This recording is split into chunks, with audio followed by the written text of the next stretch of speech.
Doctor Zobaidur Rahman এরই মধ্যে এভারকেয়ার হাসপাতালে প্রবেশ করেছেন। আমাদের সহকর্মী এভারকেয়ার হাসপাতালের সামনে আছে মোহামিনুল খান অপু। আমরা তার কাছ থেকে সর্বশেষ খবরাখবর জানবো। অপু, নিশ্চয়ই শুনতে পাচ্ছেন আমাকে। আমরা কিছুক্ষণ আগে দেখেছি ডক্টর জোবাইদুর রহমান বেগম খালেদা জিয়াকে দেখতে বিমানবন্দর থেকে সরাসরি তিনি এভারকেয়ার হাসপাতালে প্রবেশ করেছেন কিছুক্ষণ আগে, এবং তার সাথে দু একজন নেতাকর্মী থেকে শুরু করে নিরাপত্তা কর্মীরাও ছিলেন। সবকিছু মিলিয়ে কি খবর রয়েছে এই মুহূর্তে আপনার কাছে? 11:55 কিন্তু জোবাইদুর রহমান এভারকেয়ার হাসপাতালের ভিতরে প্রবেশ করে এবং তার গাড়িবহর কিন্তু ঠিক কয়েকটি গাড়িবহর তার সাথে ছিল এবং নিরাপত্তা কর্মী যারা ছিল তারাও কিন্তু এখানে নিরাপত্তায় নিয়োজিত ছিলেন। এই মুহূর্তে কিন্তু আমরা এভারকেয়ারের সামনে রয়েছে। এখানে বিএনপির যে সকল নেতাকর্মী রয়েছেন তারা রয়েছেন, সাধারণ মানুষ রয়েছেন।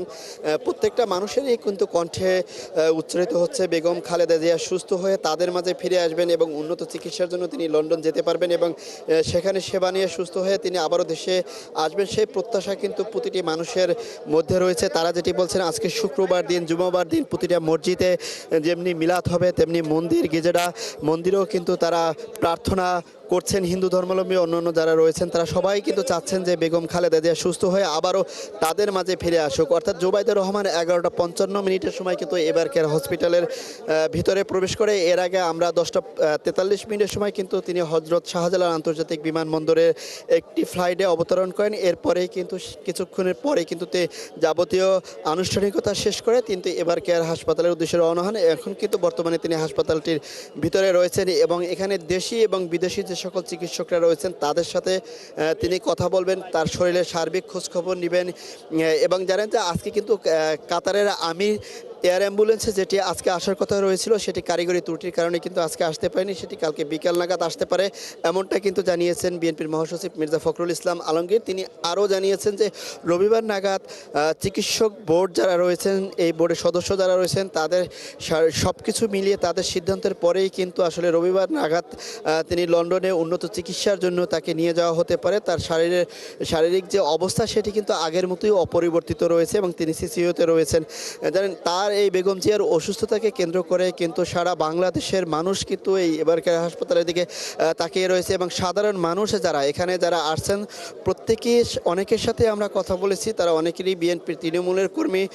তারা তার নেত্রীর শরীরের খোঁজখবর নিতে এবং তার সুস্থতা প্রার্থনায় কিন্তু তারা এভারকেয়ার হাসপাতালের সামনের যে সড়কটিতে রয়েছে সেখানে কিন্তু তারা রয়েছেন। যদিও বিএনপি থেকে বারবার কিন্তু তাদেরকে নিষেধ করা হয়েছিল, যেহেতু সাবেক প্রধানমন্ত্রী তিনি অসুস্থ, সেই আবেগকে তারা সামলাতে না পারেই কিন্তু তারা আজকে অনেকেই এখানে এসেছেন। যেহেতু বিএনপির ভারপ্রাপ্ত চেয়ারম্যান তারেক রহমান, তার স্ত্রী জোবাইদা রহমান, তিনি তার শাশুড়িকে দেখতে এসেছেন এবং তার শরীরের সব কন্ডিশন বিবেচনা করেই কিন্তু রবিবার নাগাদ তাকে লন্ডনে উন্নত চিকিৎসার জন্য নিয়ে যাওয়ার কথা কিন্তু রয়েছে। তিনি এখানে এখন পর্যন্ত এভারকেয়ার হাসপাতালের ভিতরে 11:55 দিকে তিনি প্রবেশ করেন এবং এই হাসপাতালের চিকিৎসকদের সাথে কথাবার্তা বলার পরেই কিন্তু পরবর্তী যে আনুষ্ঠানিকতা এবং কার্যক্রম সেগুলো তারা কিন্তু নেবেন। এছাড়া বাংলাদেশের বাইরের যে সকল বন্ধুপ্রতিম দেশগুলো রয়েছে তারাও কিন্তু বেগম খালেদা জিয়ার জন্য কিন্তু সার্বিক সহযোগিতার তারা আশ্বাস দিয়েছেন এবং কাতারের আমির তিনি কিন্তু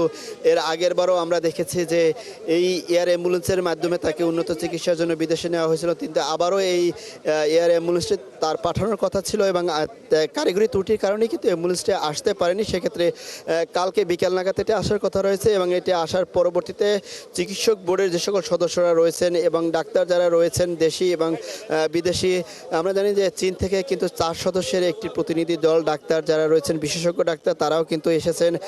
যুক্তরাজ্যের ডাক্তাররা রয়েছেন এবং অনলাইনে কিন্তু আরও দেশি বিদেশি চিকিৎসকদের মাধ্যমে সব মিলিয়ে তার সার্বিক যে চিকিৎসা কার্যক্রম সেটি কিন্তু বিএনপির ভারপ্রাপ্ত চেয়ারম্যান তারেক রহমান অর্থাৎ খালেদা জিয়ার সন্তান তিনি কিন্তু সেটি সব সময় মনিটর করে যাচ্ছেন। আমরা কিন্তু সেই বিষয়টি কিন্তু আমরা জানতে পেরেছি এবং বিএনপির মহাসচিব মির্জা ফখরুল ইসলাম আলমগীর সহ বিএনপির অন্যান্য সিনিয়র নেতৃবৃন্দ যারা রয়েছেন তারা কিন্তু এই মুহূর্তে অনেকে হাসপাতালের ভিতরে প্রবেশ করছেন এবং বাইরে যারা রয়েছেন আমরা যদি একটু ছবির মাধ্যমে দেখাতেই চাই, এখানে বেশিরভাগই রয়েছে বিএনপির যারা তৃণমূলের কর্মী, সাধারণ মানুষ, তারা কিন্তু রয়েছে। এছাড়া পরবর্তীতে আসলে চিকিৎসকবৃন্দের সাথে পরামর্শ করে বিএনপি পক্ষ থেকে যদি কোনো ধরনের আবার সংবাদ সম্মেলন করা হয় এবং পরবর্তী কোনো তথ্য জানানো হয় তখন কিন্তু আমরা আরও বিস্তারিতভাবে জানাতে পারবো। নিশ্চয়ই অপু, আমরা তখন ফিরবো আবারও আপনার কাছে।